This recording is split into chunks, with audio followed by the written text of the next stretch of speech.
Good afternoon. Welcome to this press conference of the Eurogroup, informal Eurogroup here in Sofia. We will have initial remarks from the four speakers and then we'll take some questions. President Centeno, the floor is yours. Good afternoon. Before we start, I'd like to warmly thank the Bulgarian presidency for hosting the Eurogroup here in Sofia. Today, we welcome the new German finance minister, Olaf Scholz. This was his first Eurogroup meeting. He presented the policy priorities of the new German government. We wished him all the best. Olaf is a true European, and I am convinced we will carry forward Germany's important contribution to a more robust euro area. On Greece, we had a productive discussion. We saw some good news from Greece lately, namely on the fiscal side. For the second consecutive year, Greece delivered a primary surplus over 4% of GDP and a budget surplus. This is very encouraging given the track record. On the program, Greece remains fully committed to the reform agenda. We got good feedback from the institutions regarding the implementation of the fourth and final review of the program. I am happy to announce that the institutions will return to Athens on the 14th of May for their next mission. This is good news. Ahead of the May Eurogroup, the institutions and the Greek authorities will work towards an agreement on all policies that need to be implemented for the final review, the so-called staff-level agreement. With the program well on track and approaching the end, we are already preparing the post-program period. Today, the Greek minister presented the growth strategy of Greece for the coming years. The strategy is to boost Greece's long-term growth potential and enhance the investment climate. Importantly, it underlines Greek ownership of the reform process beyond the end of the ESM program. This exercise is key for the future of Greece. On the back of our experience in other program countries, namely the country I know best, ownership is critical for the sustainability of the current economic recovery in Greece. Lastly, we also addressed the post-program legal framework to prepare for a successful exit from the program this summer. The final decision on the implementation of the debt measures will be taken, if needed, at the end of the program, conditional on full implementation of the program, of course. We also discussed how we can further support the Greek authorities in their continued reform efforts in the years after the program. We took note of the intention of the Greek government not to request a successor arrangement. On the future monitoring of the economic, fiscal and financial developments, the Eurogroup took note of the so-called enhanced surveillance as proposed by the Commission. We will now continue discussions on these issues in the weeks ahead, also on the debt strategy. On the basis of a successful review, the Eurogroup will decide in June all the elements that can help facilitate the exit of Greece from the program in August. Today, we also held our regular hearing of the ECB Banking Supervision Chair, and we were debriefed by the Chair of the Single Resolution Board. Both provided a timely update covering their current activities and recent developments in the sector. They also highlighted challenges and priorities for 2018 and beyond. We welcome that the banking sector has gained in resilience and continues to reduce risks. Some legacy issues still remain in banks' balance sheets. The work on non-performing loans is going in the right direction to address those legacies and to prevent the buildup of potential future problems.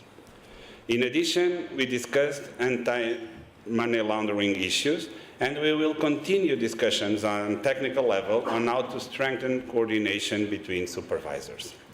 We commended both chairs for their excellent work to date and encourage them and the Commission to continue working together closely. We look forward to our next rendezvous in November. We also discussed wage dynamics in the European Monetary Union. This is part of our regular thematic discussions on growth and jobs. We benefited from a rich presentation from our distinguished guest today, Professor Tito Boeri, President of the Italian Social Security Institute. Wages are an important variable for macroeconomic adjustment in the monetary union. The issue has a strong national and, in some cases, sectoral dimension, and the role of the social partners in wage setting is fully acknowledged. Moreover, wage developments take place in a context that is affected by globalization and technological change. Nevertheless, there is a range of possible supporting policies to help bringing wages and productivity development more in line. These include reforms to reduce segmentation of labor markets, promote mobility, and to take into account technological progress and the digitalization of the economy. We will continue our exchange on labor market issues at our meeting in June. Let me also report that this morning the Commission and ESM jointly announced that they are signing a memorandum of understanding on their working relationship in the context of ESM financial assistance programs. This is excellent news. All Euro finance ministers encourage both institutions in this process. The Commission and the ESM's responsibilities are, to a large extent, complementary. It is good that this successful cooperation between the European Commission and the ESM on the ground has now been formally codified. It goes to show that when we work together, we combine our strengths, making the euro area more resilient and, in this case, reinforcing both institutions.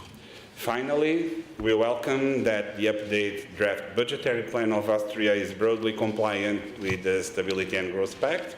Austria submitted an updated because of the timing of national elections, and the Eurogroup already issued a statement a few days ago in time for Austrian parliamentary procedures. Thank you. Commissioner Pierre Moscovici. Merci beaucoup. Bonjour. Ce matin, comme l'a dit Mario, nous avons une bonne discussion sur la Grèce qui nous a permis d'avancer sur les différents chantiers qui doivent être menés à bonne fin d'ici juin.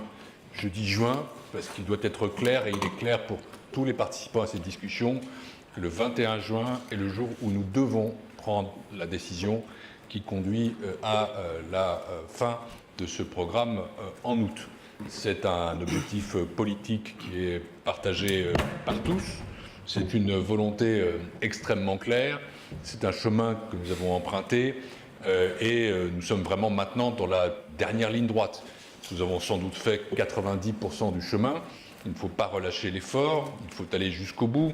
Les 10 derniers pourcents ne sont pas forcément les plus simples, mais ils doivent être franchis et nous allons les franchir ensemble.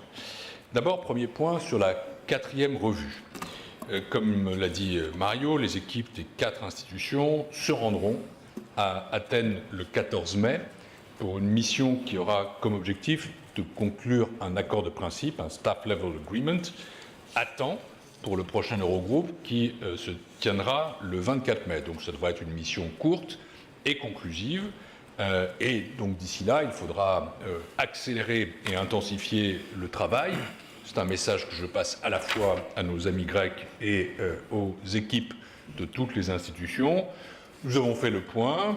Je crois que le jugement de tous, c'est que le travail avance bien, que c'est tout à fait jouable, faisable, mais que, évidemment, il reste encore quelques sujets à traiter et quelques travaux à améliorer. Mais nous pouvons et nous allons compléter cette dernière revue de façon efficace et convaincante.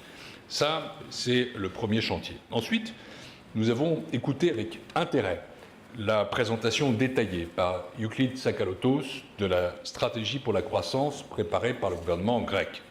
Cette stratégie, nous l'avions demandé, elle progresse, elle couvre tous les principaux aspects et toutes les principales réformes qu'il faudra poursuivre après la conclusion du programme pour augmenter la productivité, pour faciliter la vie des entreprises, pour améliorer les conditions de financement. Car il est évidemment très important pour les partenaires de ce programme que l'effort de réforme se poursuive dans la durée et je crois que cette stratégie que nous avons voulu à la fois conçue par les Grecs, appropriée par les Grecs et aussi désignée pour les Grecs soit sur place. Évidemment, nous sommes prêts à soutenir les efforts du gouvernement grec pour finaliser cette stratégie, pour donner plus de précision là où ça peut être utile, pour soutenir la confiance. Mais là encore, je dirais que nous sommes vraiment sur la bonne voie et je crois que tous les collègues ce matin ont apprécié la discussion et apprécié la présentation de Clean.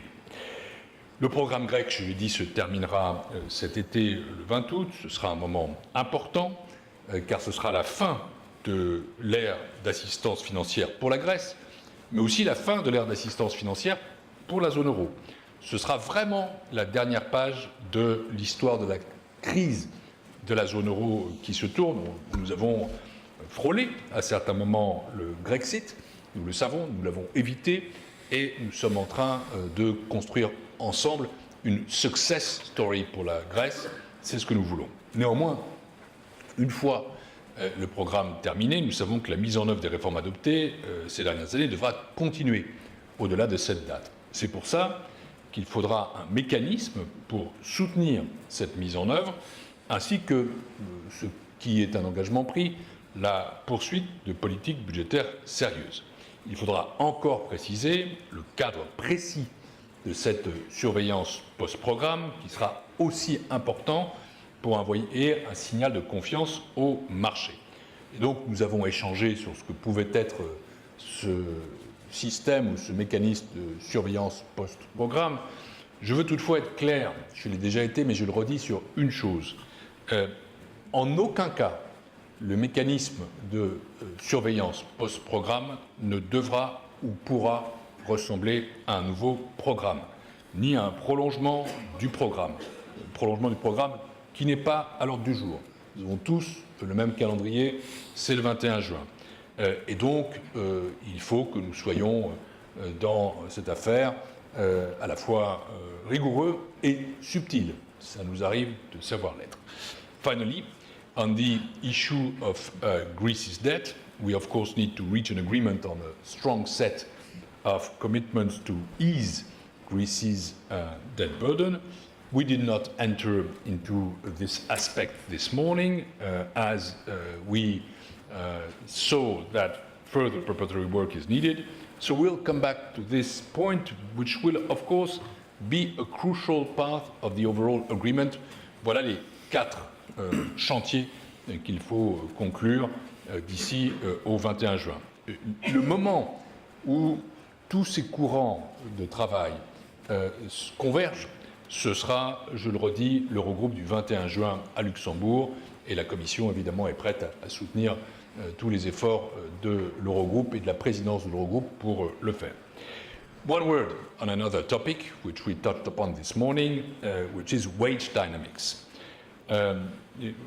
It is of particular relevance to the euro area as it matters to economic resilience. I underlined 3 aspects that I see as particularly relevant. First, while short-term wage adjustments can mitigate the negative impact of an economic shock on employment, higher wages can boost economic recovery after a shock by lifting demand and ensuring that growth is inclusive. Yet, recent wage developments have been weaker than one would expect based on the current strengths of recovery, and this is a source of concern that I saw was shared by everybody. Second, after the onset of the crisis, relative trends in labor costs supported a rebalancing, but this has been less the case recently. Wage growth has slowly resumed in former deficit countries, while in countries with a persistent surplus, it remains relatively weak. And this, of course, needs a rebalancing. Third, and perhaps the most important remark, longer-term wage dynamics can be influenced by productivity-friendly reforms. including measures to ensure a dynamic business environment, investment in education, training and innovation. To put this in more political terms, we have to show that the euro can be synonymous with better wages for all on a sustainable basis, and this is, in my view, a key condition for maintaining popular support for our common currency and to avoid that it weakens. That's all for me. Okay, thank you. From the ECB, Benoît Cœuré. Yes, good afternoon, and let me also start by thanking very much the Bulgarian colleagues for the warm welcome in Sofia and for the excellent organization of the presidency generally. Coming to the substance, I can be very short given what has been said. I would like to focus on two aspects, which are first banking union and banking supervision, following Daniel Noui's presentation this morning, and second, Greece. So on banking union, and as you know, this will be discussed in more depth this afternoon in the ECOFIN, but we believe that completing banking union remains a key priority to strengthen the resilience of economic and monetary union. And in this light, progress made by banking supervision is one part of it.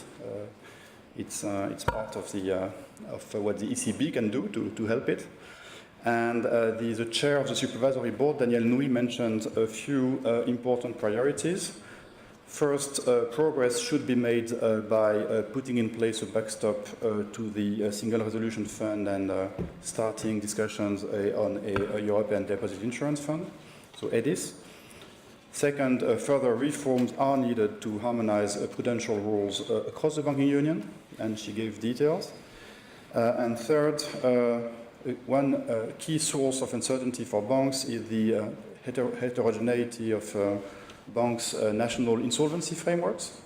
And not only for banks, by the way, but also for creditors and for taxpayers, that needs to be addressed within the banking union as a matter of priority. And there is a fourth point, which also comes from recent experience with resolution, which is about anti-money laundering. We believe very much in the ECB that we need to draw the lessons from the recent experiences, and beyond the country cases, we face a general issue in Europe, so we don't want to single out or stigmatize any particular country, because this is really an issue that has to be addressed at European level, system-wide. We need consistent and thorough implementation of anti-money laundering rules across the European Union, and we need a European authority to ensure this consistent and thorough implementation. So it's not for us to say how, certainly, and it's not something that we want to do as ECB, by the way, but we certainly would like action by the Commission, first and foremost, and ministers to go in that direction to make the system more efficient and avoid accidents. So that's the first thing. Now coming to Greece, and I'm not going to repeat what the President and what the Commissioner have said, but I would see three messages, three takeaways from today's discussion. The first takeaway is that the utmost priority is to complete the fourth review on time, which is why it's very important that our teams go back to Athens on the 14th of May, as announced. And when they are in Athens, it's important that discussions can proceed quickly and swiftly to reach a completion, and there is still quite some work to be done. As far as the ECB is concerned, our four priorities within the financial sector part of the program are related, and that's not coming as a surprise to you. They're related to household insolvency, they're related to electronic auctions, where we've seen good progress, but still more remains to be done. And they're related to non-performing loans, unsurprisingly, and they're also related to out-of-court workouts. So these are the four aspects on which we'll focus very much. So that's the first message. Second, on the post-program arrangements, which Pierre discussed already, it's entirely a decision for the Greek government to take. So the only message we can have here is the stronger the better. against a backdrop where Greece does not have investment grade rating in its credit rating by credit rating agencies. One very simple way to put it is that starting 21st of August, the day after the program ends, and if Greece opts for a clean exit from the program, which is what the Greek government wants to do, then what has been so far a conversation between the Greek government and the institutions and the Eurogroup will become a conversation between the Greek government and capital markets, which is a quite different discussion. And so the stronger they are, the better. The growth strategy, which the Greek minister has explained, is part of it. It's part of the confidence-building exercise. But strong post-program arrangements will also be part of it. And last but not least, and that's my third point,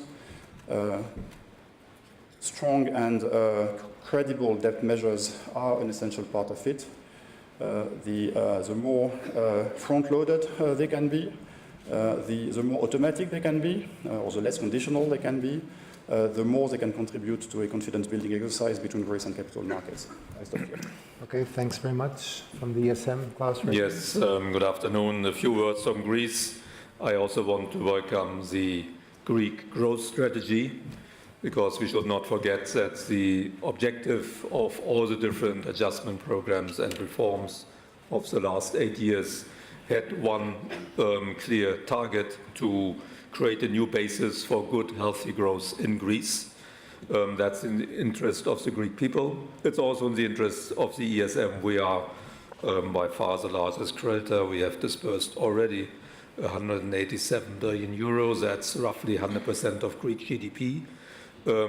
So it's in our interest that Greece gets on a good growth path again, because that's the best reassurance that we will be repaid one day. We are very patient with our repayments, but we want to be repaid one day. These are loans at very favorable interest rates, but they need to be repaid.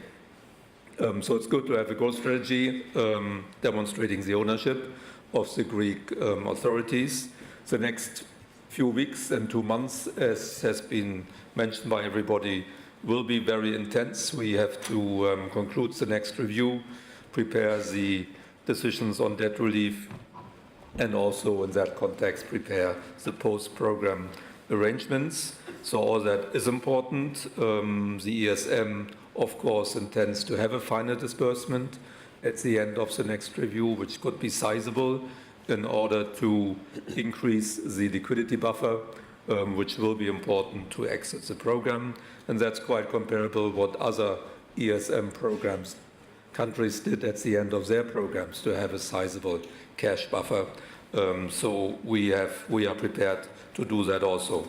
I want to remind you that when we did our last disbursement at the end of March of 5.7 billion euros, that was part of the fourth tranche of 6.7 billion. So there's 1 billion euro pending.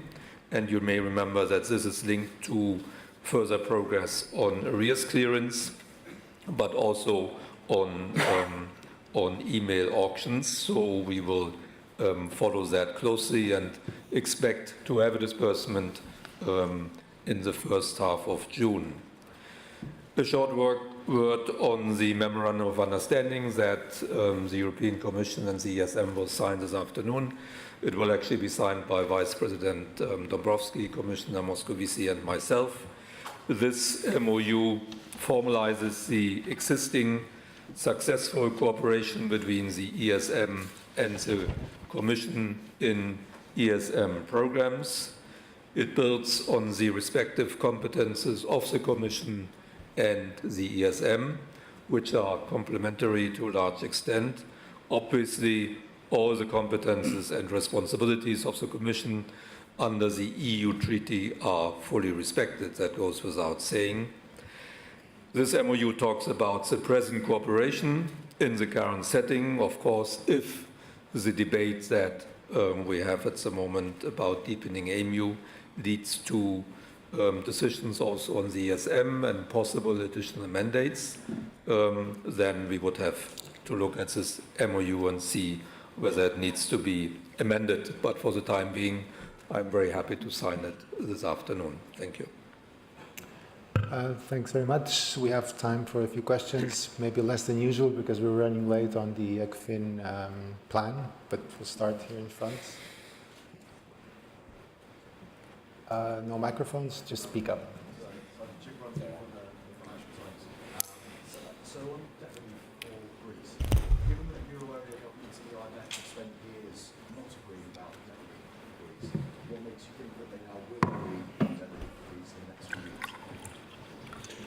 years? Thank you. I want to start by saying that actually the Eurogroup has already made substantial commitments on debt relief, on the short-term measures which are implemented and delivered, on medium-term measures which will be considered at the end of the program, and also on long-term measures for the future if needed. This is clearly stated in our previous communication.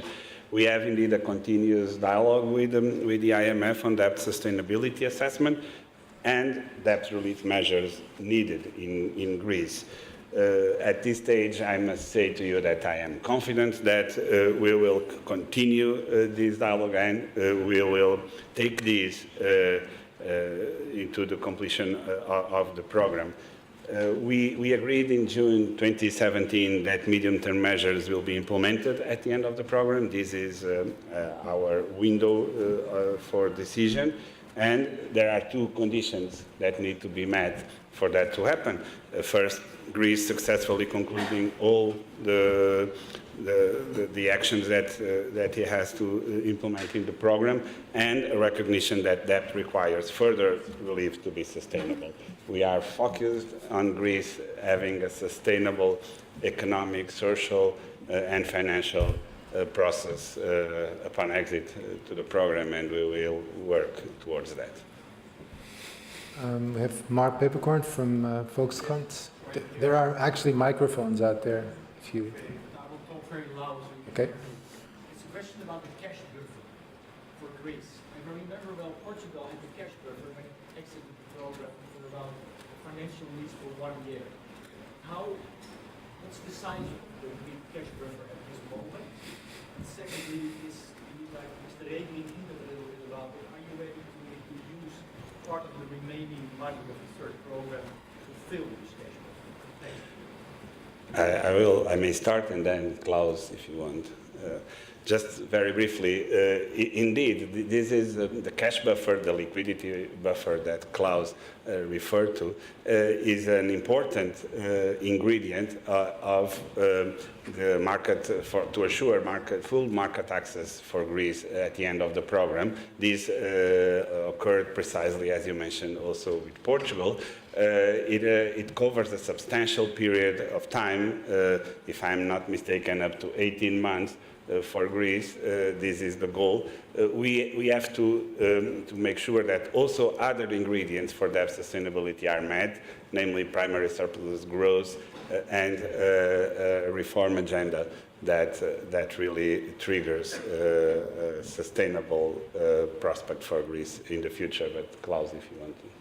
Yes, you said most of it. Our final disbursement, as we see it at the moment, of course, the magnitude is not decided yet. It has to go to the Board of Governors.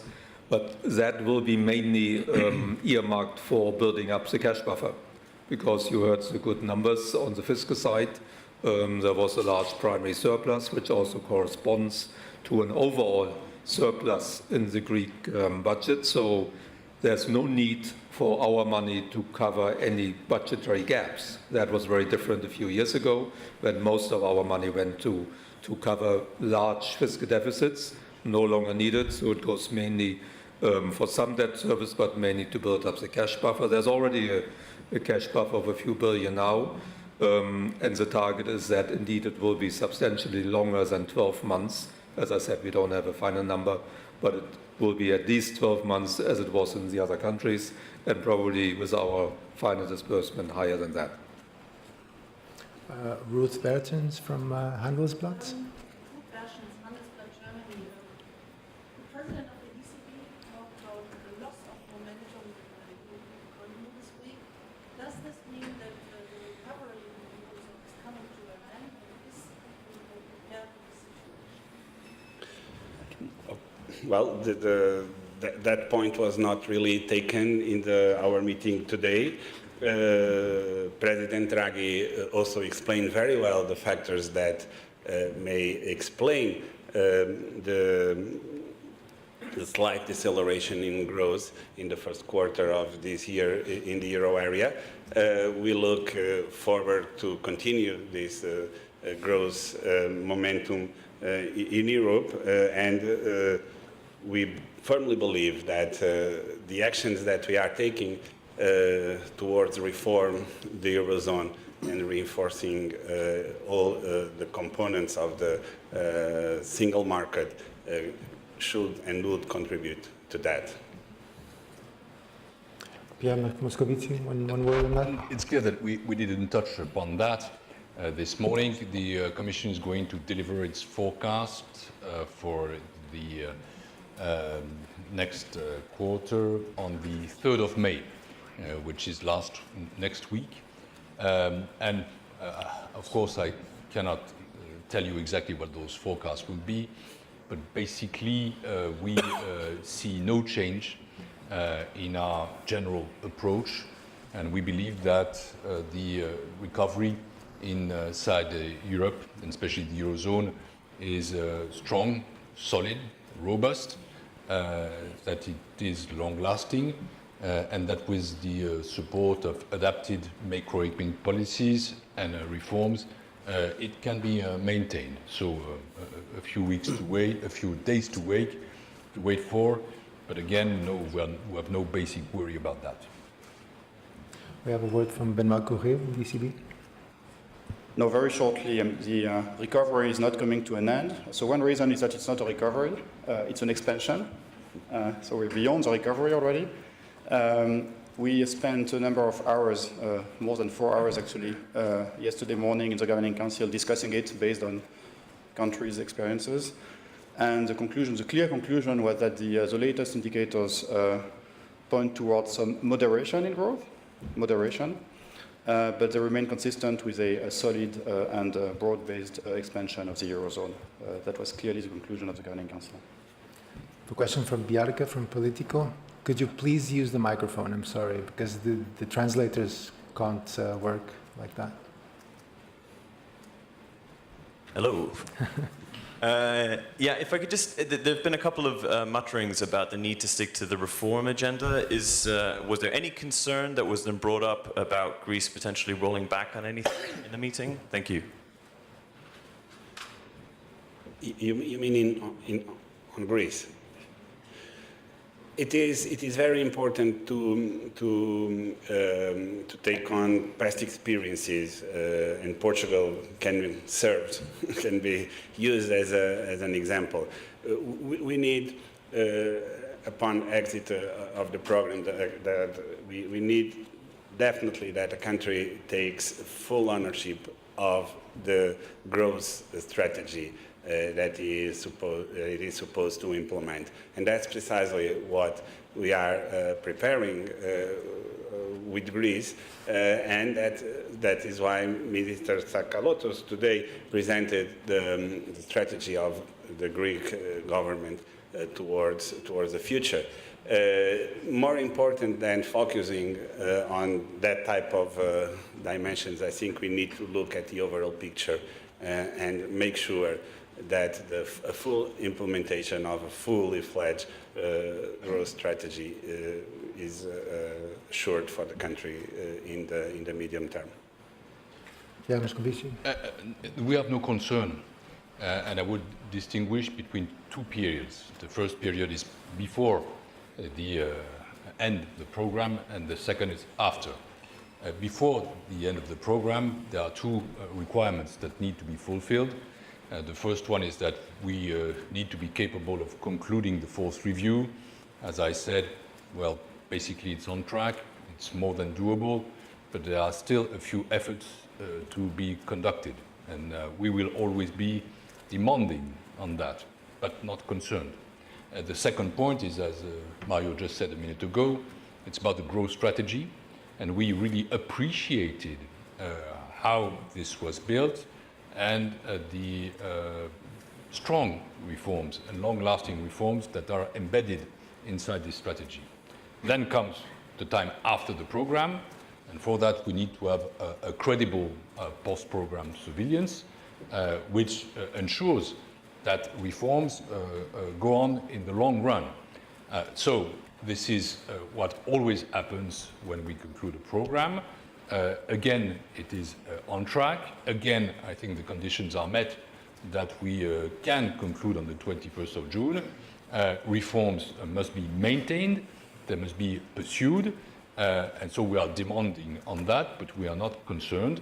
I think that there has been already a lot of reforms made, that the Greek government is really committed, but it's also logic that the partners of Greece look at that carefully and continue to ask for the reform effort to go until the end and after the end of the program. I'm sorry, that's all we have time for today. We really have to leave for the next ECOFIN appointment.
Ja, die Seite ist